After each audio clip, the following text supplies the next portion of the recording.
Hello friends, कैसे हैं आप लोग। उम्मीद है आप लोगों की तैयारी की प्रक्रिया बेहद ही शानदार तरीके से चल रही होगी। तो आज हम लोग काफ़ी इम्पोर्टेंट करेंट इशू के बारे में हम लोग बात करने वाले हैं, जिस टॉपिक का नाम होगा कोरोना के चलते संकट में चीन का belt and road initiative project, जिसे शॉर्ट फॉर्म में हम लोग आगे BRI की चर्चा करेंगे।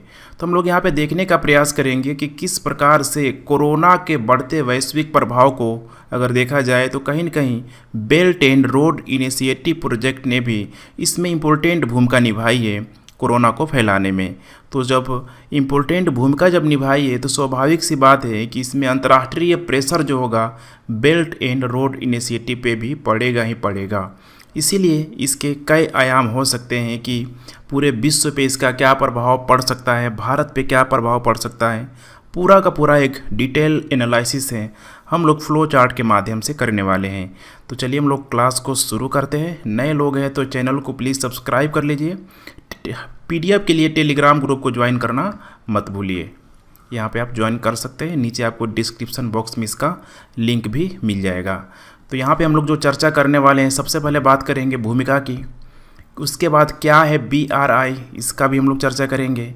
और BRI सबसे इम्पोर्टेंट कैसे बना कोरोना का कारण वैश्विक रूप से, इसको भी हम लोग देखेंगे। उसके तत्पश्चात वैश्विक प्रभाव, भारत पर प्रभाव, और उसके बाद आगे की राह इसके लिए क्या हो सकती है। इन सारी पहलुओं पे हम लोग एक एक करके चर्चा करने वाले हैं। तो अगर यहाँ पे हम लोग बात करें यहाँ पे करेंट इशू की, तो आप देख सकते हैं कोरोना केसेज आज अभी तक जो मैं रिकॉर्डिंग कर रहा हूँ लगभग देख सकते हैं 22 लाख से अधिक केसेज पूरे वर्ल्ड से आ चुके हैं, जिसमें डेढ़ लाख से ऊपर डेथ भी हो चुका है। 5 लगभग 6.25 लाख के आसपास रिकवर भी किया जा चुका है।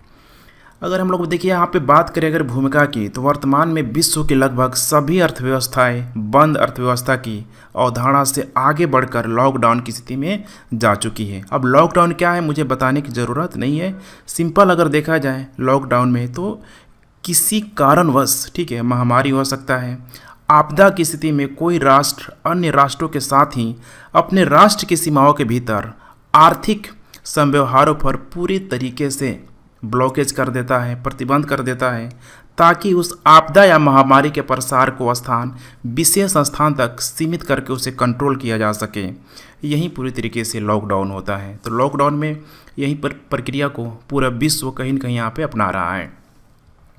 अगर यहाँ पे देखा जाए तो देखिए रक्षा विशेषज्ञ हैं, बहुत सारे अनुसंधानकर्ताओं के द्वारा यह मानना है कि कोरोना वायरस का जो प्रसार है जो इतनी तेज़ी से बढ़ा है जहाँ BRI जो भी देश इससे भागीदार हैं, इससे संबंधित हैं, जैसे कि इटली वगैरह, इन सारे देशों में जो सबसे अधिक फैलने का कारण है, सबसे अधिक इन विशेषज्ञों के द्वारा इसी BRI को कारण एक माना जा रहा है। तो स्वाभाविक है जब इसे कारण माना जा रहा है तो इसमें अंतर्राष्ट्रीय प्रेशर भी BRI पे अधिक आएगा, अर्थात चाइना पे प्रेशर बहुत अधिक आएगा। अब क्या क्या प्रेशर आएगा इसको हम लोग आगे चर्चा करेंगे। उसके बाद सबसे पहले देख लेते हैं कि क्या है यहाँ पे BRI। तो यहाँ पे आप मैप में देख सकते हैं, बिल्कुल चाइना का अगर देखा जाए तो यहाँ पे भारत हो गया, भारत के साथ साथ जो भी एशिया का क्षेत्र है, एशिया, अफ्रीका हो गया, यूरोप तक पूरी तरीके से स्थल मार्ग हो गया, जल मार्ग हो गया, पाइपलाइन हो गया, रेल मार्ग हो गया, इन सारे माध्यमों से कनेक्टिविटी को प्रदान करना है। और भू सामरिक महत्व को बढ़ाते हुए हम लोग देखेंगे आगे चल के कि लगभग 70% पॉपुलेशन इन्हीं क्षेत्रों पे निवास करती है। 70% प्लस जो भी रिसोर्स है पूरे वर्ल्ड का इन्हीं क्षेत्रों में मौजूद है। तो चाइना की स्वाभाविक है बात से यहाँ पे कि उसका जो इंटरेस्ट है सबसे अधिक यहाँ पे होता चला जाएगा। तो अब हम लोग क्लास को आगे बढ़ाते हैं। क्या है BRI? इसकी परिकल्पना 2013 में आ चुकी थी, चीनी राष्ट्रपति शी जिनपिंग के द्वारा किया गया था। इसका उद्देश्य बिल्कुल सिंपल है, वैश्विक स्तर पर भू राजनीति कायम करना। इसे 21वीं सदी का समुद्रिक सिल्क रोड इसे माना जाता है। लेकिन चाइना जो है हमेशा से भू राजनीति कायम करने वाली बात को लेके पूरे विश्व से हमेशा इसे इग्नोर करता रहा है कि हमारी मंशा ऐसी बिल्कुल नहीं है। करता क्या है ये? तो चीन को यूरोप, एशिया, अफ्रीका से कनेक्टिविटी प्रदान करता है, जोड़ता है। कैसे जोड़ता है? सड़क, रेल, जल मार्ग, पाइपलाइन के माध्यम से जल जोड़ता है। इसमें ठीक है कई सारे फेज में कई सारे रूटों का इसमें निर्माण करना बाकी है, जिससे कि पहला रूट में रूस और ईरान होते हुए इराक तक पूरी तरीके से कनेक्टिविटी को बढ़ाना है। दूसरा जो रूट है यहाँ पे पीओके और श्रीलंका होते हुए ठीक है इंडोनेशिया तक को यहाँ पे कनेक्टिविटी प्रदान करना है। इसके अंतर्गत देखा जाए तो विश्व की 70% जनसंख्या, 75% ऊर्जा भंडार पूरी तरीके से इससे चीन प्रत्यक्ष रूप से वैश्विक बाजार से जुड़ जाएगा, क्योंकि यहाँ पे जल मार्ग भी है और स्थल मार्ग भी मौजूद है। अब बात करते हैं हम लोग BRI कैसे बना वैश्विक रूप से कोरोना का कारण। सबसे इम्पोर्टेंट आज का जो हम लोग चर्चा करने वाले हैं। तो देखिए कोरोना का जो उद्गम स्रोत है, जैसा कि सबको पता है, वुहान शहर को यहाँ पे माना जाता है, क्योंकि सबसे पहला जो मामला है यहीं पे आया था। ऐसा माना जाता है कि सी फूड मार्केट की वजह से ठीक है विश्व के जो वहाँ पे सभी दुर्लभ पक्षी पक्षियों का मांस इसी चाइना के वुहान सी फूड मार्केट में, जो कि एक इंटरनेशनल मार्केट है, वहाँ पे बहुतायत मात्रा में इसका पूरी तरीके से बिक्री की जाती है, व्यापार किया जाता है और इंटरनेशनल लेवल पे पूरी तरीके से इसका एक्सपोर्ट भी किया जाता है। तो आप यहाँ पे वुहान के जियोग्राफिकल लोकेशन आप देख सकते हैं, ठीक है, यही है वुहान और यहीं से पूरे अगर विश्व में फैला है तो इसमें कहना हमारे लिए कोई अतिशयोक्ति नहीं होनी चाहिए। कैसा फैला है इसकी आइए हम लोग चर्चा कर लेते हैं। एक छोटा सा ठीक एक सांकेतिक चित्र के रूप में दिखाया गया है। तो BRI पर परियोजना से अब जुड़े जो भी देश है, देखिए यहाँ पे अब स्वाभाविक है कि इंपोर्ट एक्सपोर्ट का सबसे बड़ा माध्यम जो चीन का है BRI है यहाँ पे। तो यहाँ से जो भी लॉजिस्टिक है, देखिए इतना लॉजिस्टिक स्ट्रॉन्ग है खासकर चाइना का कि इसका जो निर्यात जो है तेज़ी से अन्य देशों में फैलते जा रहा है। अब स्वाभाविक है कि अगर वुहान से अगर किसी भी प्रोडक्ट का एक्सपोर्ट होता है तो जो भी ठीक है सी फूड वगैरह है, दुर्लभ जीव जंतु है, वहीं से वो निकल के सामने भी आएगा। और इटली में सबसे अधिक क्यों फैला? तो चीन की जो भी विभिन्न कंपनियां हैं, इटली की जो कंपनियां हैं, आपस में इनका जो भी कोलैबोरेशन है, ठीक है, इस कोलैबोरेशन की वजह से अब जनरली लोगों का आना जाना, क्योंकि आप लोग पता ही होगा कि इटली बहुत देर के बाद ही उसने वहाँ पे लॉकडाउन शुरू किया। शुरू में ठीक है शायद वो अवेयर नहीं था, इसका खामियाजा उसे भुगतना भी पड़ रहा है। तो कर्मचारियों का आना जाना पूरी तरीके से लगा था। इसके वजह से वायरस का स्थानांतरण ह्यूमन टू ह्यूमन पूरी तरीके से यहाँ पे हो रहा था और इसीलिए इटली में होना शुरू हो गया। और इटली में जब ह्यूमन टू ह्यूमन खासकर जिसे चीन बोला जा रहा है, चीन से जब स्थानांतरण जब शुरू हो गया और हमें पता है कि इटली ठीक है हिस्टोरिकल दृष्टि से, ऐतिहासिक दृष्टि से पर्यटन का गंतव्य का बहुत ही इम्पोर्टेंट क्षेत्र है। इटली का जो रेवेन्यू जनरेट पर्यटन क्षेत्र से काफ़ी अधिक मात्रा में होता है और पूरे विश्व से यहाँ पे हर साल लाखों लोग यहाँ पे आते हैं। तो जब इटली को उस समय लॉकडाउन किया ही नहीं गया था, वायरस के प्रति बहुत अधिक अवेयरनेस था ही नहीं था, तो उस समय बहुत सारे देश के लोग खासकर अमेरिका वगैरह ठीक है वहाँ के लोग भी पूरे विश्व से इटली में, ऐसा मानना है विशेषज्ञों का कि वे लोग आते गए, घूमते गए, ठीक है। उस समय लाखों लोगों का इटली में पर्यटन के लिए आना जाना सबसे इम्पोर्टेंट कारण बना। अब जो भी लोग बैक होके अपने अपने देशों में गए, खासकर इन विशेषज्ञों का यही मानना है कि इसी की वजह से पूरी तरीके से वायरस फैलता चला गया। यूरोप के इसके साथ अन्य देश BRI परियोजना से पोलैंड भी जुड़ा है, ऑस्ट्रिया, ग्रीस, पुर्तगाल है यहाँ पे, लग्जमबर्ग, स्विट्जरलैंड BRI का हिस्सा है।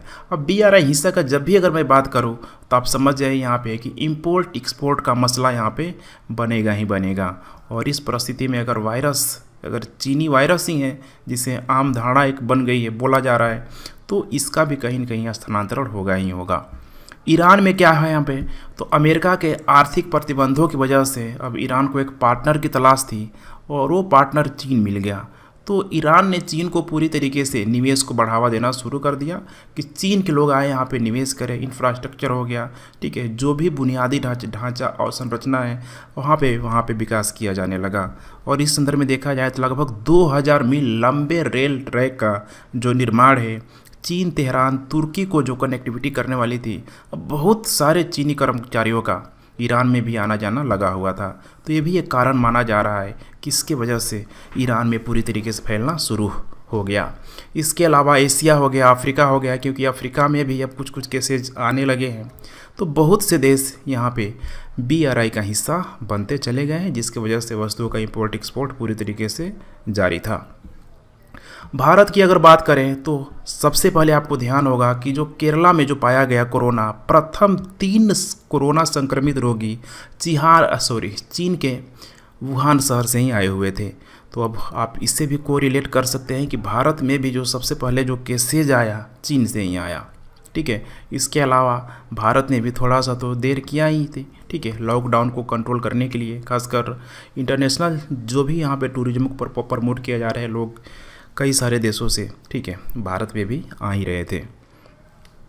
इसके अलावा नेक्स्ट अगर हम लोग बात करें इसका वैश्विक प्रभाव यहाँ पे क्या हो सकता है, तो देखिए सबको पता है कि चीन का पूरी तरीके से यहाँ पे निर्माण है, निवेश है, बहुत सारे देशों में भर भर के पूरा लगा हुआ है। अगर यहाँ पे देरी होती है, ठीक है, तो समय तो को बर्बाद होगा ही होगा, अरबों डॉलर का यहाँ पे नुकसान हो सकता है। इसके अलावा आइसोलेशन और क्वारंटाइन की जो भी यहाँ पे शब्दावलियाँ जो चल पड़ी है, देखिए अब चीनी श्रमिक किसी भी अन्य देश में अगर कोई प्रोजेक्ट कर रहे हैं तो वहाँ पे वो देश, ठीक है, उनको इतनी आसानी से परमिशन नहीं देगा, उनको आइसोलेशन कर लिया जाएगा, क्वारंटाइन कर लिया जाएगा। इसीलिए यहाँ पे बात की जा रही है कि चीनी श्रमिकों को विदेशी निर्माण पर पूरी तरीके से रोक लगा दी गई है, घरेलू फर्मों की, जिसके वजह से अब जो भी कंट्री लगा रहा है, ठीक है, उनको घरेलू श्रम शक्ति की यहाँ पे कमी का सामना करना ही पड़ेगा। वैश्विक परियोजनाएं यहाँ पे बहुत सारी प्रभावित हुई है, जिसमें कुछ इम्पोर्टेंट यहाँ पे प्रोजेक्ट है। इंडोनेशिया में $5.5 बिलियन का हाई स्पीड रेल, ठीक है, जो प्रोजेक्ट है रुक चुका है। मलेशिया में रेलवे इनिशिएटिव के काम में रुक चुका है। श्रीलंका में बंदरगाह निर्माण की जो प्रक्रिया चल रही थी वो भी रुक चुका है। ऐसे विश्व के बहुत से भागों में बहुत बड़े बड़े प्रोजेक्ट पूरी तरीके से इस कोरोना वायरस के चलते रुक चुका है। और भी अगर बात करें तो POK में देखिए चाइना पाकिस्तान इकोनॉमिक कॉरिडोर तत्काल पाकिस्तान के द्वारा इसे रोकने की डिमांड की गई है कि जल्दी से जल्दी इसे रोका जाए। BRI परियोजना पर वैश्विक प्रतिबंध की यहाँ पे मांग की जा रही है। अब जो भी देश है, देखिए BRI के चाहे वो पार्टिसिपेट नहीं करने वाले हैं या फिर करने वाले हैं, सारे के सारे देश इस परियोजना पर वैश्विक प्रतिबंध की मांग करने का पूरी तरीके से चाइना पे प्रेशर डाल रहे हैं। और मे भी अगर यही हाल रहा, इसमें अब सबसे इम्पोर्टेंट रोल USA का सबसे अधिक हो जाता है। ट्रम्प तो ठीक है छोड़ने वाला है नहीं, बार बार प्रेशराइज करेगा ही करेगा। तो संभावना ये बन रही है कि USA से चीन का जो व्यापार युद्ध हो रहा है, चीन कहीं ना कहीं USA से हो सकता है कि समझौता कर सकता है, व्यापार समझौता कर सकता है। ये भी संभावना जताई जा रही है, जो भी कंक्लूजन के तौर पे आप इसे देख सकते हैं। चीन द्वारा यहाँ पे क्या किया जा सकता है, तो ऋण जाल में फंसाए गए देश की वहाँ पे ऋण वसूली की मांग सकता है, ठीक है, चाहे फिर बेल्ट एंड रोड इनिशिएटिव को पूरी तरीके से इम्प्लीमेंट करने के लिए दबाव डाल सकता है। जैसे कि अगर एग्जांपल से समझे तो ऋण जाल में फंसाए गए जो भी देश है, खासकर जो भारत के जो पड़ोसी देश है, देखिए सारे के सारे, पाकिस्तान हो गया, ठीक है, बांग्लादेश, श्रीलंका हो गया, म्यांमार हो गया, पूरे के पूरे इन सारे क्षेत्रों में चीन ने, ठीक है, ऋण जाल में इनको फंसा के रखा हुआ है। तो जब ऋण वसूली की मांग करेगा तो स्वाभाविक सी बात है कि इन सारे देशों में बहुत अधिक प्रेशर बढ़ना शुरू हो जाएगा। और BRI के लिए जब बोलेगा भैया इससे जब आप दे नहीं पा रहे हैं तो इसे आप बेहतरीन तरीके से और इसे लागू कीजिए। उसके बाद विनिर्माण का केंद्र है वैश्विक स्तर पर चीन। अगर चीन ने अपना मैन्युफैक्चरिंग हो गया, ठीक है, जो भी विनिर्माण प्रक्रिया को, सेवा को अपने इसके माध्यम से बंद कर दिया तो वस्तुओं की कहीं ना कहीं यहाँ पे प्रोडक्शन तो कम होगा ही होगा, सस्ते श्रम का संकट भी हो जाएगा, ठीक है। डिमांड एंड सप्लाई का खेल है। अगर जो भी देश है अगर अपने से, ठीक है, बगैर चीन की मदद से अब अगर अपनी वस्तुओं का डिमांड कर पा रहे हैं तो शायद उनकी घरेलू अर्थव्यवस्था कुछ हद तक कंट्रोल हो सकती है। लेकिन जो खुद से पूरी तरीके से, ठीक है, अपने जो भी डिमांड है अपने से पूरा नहीं कर पा रहे हैं तो वैसे देशों में स्वाभाविक सी बात है कि वहाँ पे पूरी तरीके से, ठीक है, जो मूल्य वृद्धि है यहाँ पे अधिक हो सकती है। अब बात करते हैं हम लोग भारत पर प्रभाव। भारत पे प्रभाव क्या हो सकता है? तो देखिए, भारत पे दो तरीके से प्रभाव पड़ सकता है। चाइना पे जब प्रेशर आएगा तो भारत को इसमें काफ़ी इंटरेस्ट आने वाला है। भारत की जो सामरिक हित है अधिक हो जाएगी, स्वाभाविक सी बात है यहाँ पे। तो इसीलिए कहा जा रहा है कि BRI, ठीक है, अगर इसमें प्रतिबंध किया जा रहा है तो भारत की जो सामरिक चिंता है बहुत अधिक हद तक कम हो जाएगी, क्योंकि भारत का एक पड़ोसी देश कहीं न कहीं यहाँ पे कमज़ोर होता हुआ नजर आएगा।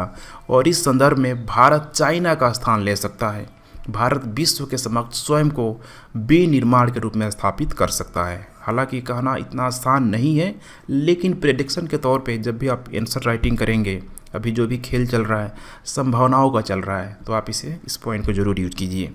दूसरी बात है यहाँ पे स्ट्रिंग ऑफ पर्ल, जो मोतियों की माला जिसे बोला जाता है, कि चीन के द्वारा भारत को BRI के माध्यम से घेरने का जो प्रयास किया जा रहा है, इतने बड़े प्रोजेक्ट को गहरा धक्का लगेगा और भारत स्ट्रिंग ऑफ पर्ल से मुक्त हो जाएगा।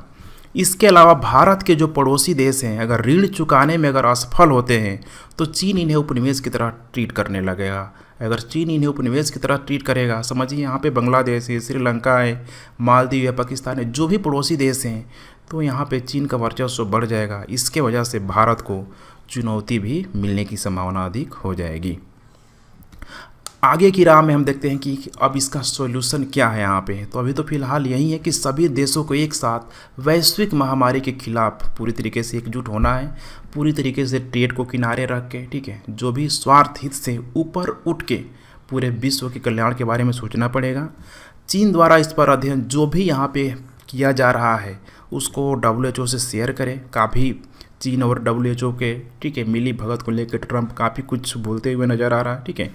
अन्य देशों के साथ भी पूरी की पूरी इन्फॉर्मेशन चीन इस पे जो भी शोध कर रहा है शेयर करे, ठीक है। हालांकि चीन ने इस किया भी है, ठीक है, DNA वगैरह को लेकर जो बात की जा रही है चीन ने इस पे किया हुआ है, लेकिन पूरी की पूरी किसी प्रकार का इन्फॉर्मेशन, ठीक है, ना छुपाए। और साथ में ऐसा ना हो कि चीन खुद से ठीक है, बहुत सारे लोगों के बीच में आ रहा है कि खुद चीन कहीं इसके लिए एंटीवायरस, ठीक है, ना बना लें और मार्केट में पूरी तरीके से अपने अकॉर्डिंग करने का प्रयास ना करें। तो काफ़ी चीन में भी प्रेशर है। और अंतिम और लास्ट पॉइंट, सभी देशों को यहाँ पे विनिर्माण के लिए आपूर्ति श्रृंखला, क्योंकि इतनी बड़ी जनसंख्या की, ठीक है, ज़रूरतों को पूरा करने के लिए इसको एकजुट होकर बहुत सारे केंद्रों का यहाँ पे निर्माण करना होगा। अगर ये वायरस लंबा खिंच जाता है तभी जाके पूरी तरीके से विश्व में एक स्थिरता का जो दौर पूरी तरीके से बना रहेगा, वरना फिर वहीं अराजकता, ठीक है, भ्रष्टाचार हो गया, ठीक है, बहुत सारी समस्याएं फेस करना पड़ सकता है हर एक कंट्री को।